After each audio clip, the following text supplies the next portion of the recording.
Un inventaire, mais je vais passer la parole à notre vice-président Marc Stalpart, qui s'occupe plus particulièrement de cette matière-là et qui va vous expliquer un petit peu ce qu'on a préparé pour vous. Bonjour à tous. Donc cette année, il y a plus de rénovation que de réalisation, parce que comme grande réalisation, nous n'en avons qu'une cette année. Il y a des années riches et des années moins riches, donc cette année elle est un peu moins riche, malgré que la somme est quand même assez conséquente. Cette année, donc, nous avons réalisé une nouvelle perruque et une nouvelle barbe pour Géant Saint-Christophe.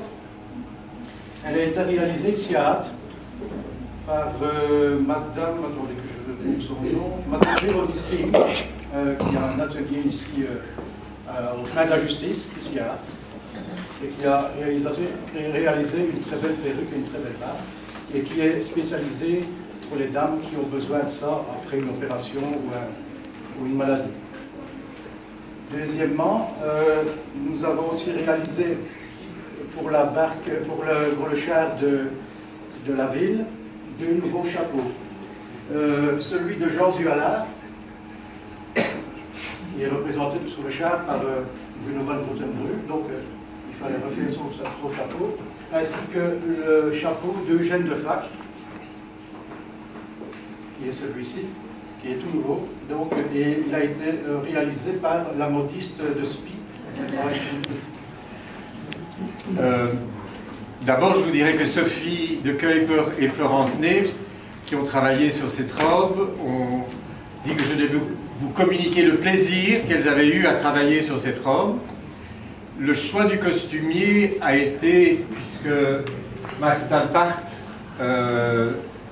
avait indiqué qu'on ne voulait pas une toge ou des voiles, simplement, on voulait quelque chose d'un peu plus riche.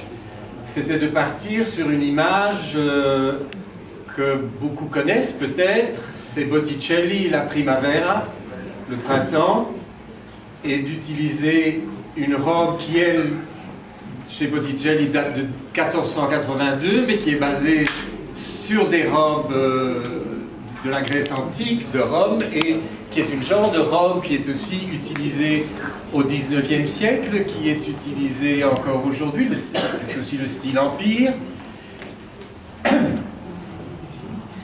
Et donc elle est faite en fait de trois différentes parties, si je peux me permettre. Il y a un fond qui lui est corail assez pétant, mais dessus il y a une mousseline, ce qui veut dire que quand elle bouge, il y a de la coloration.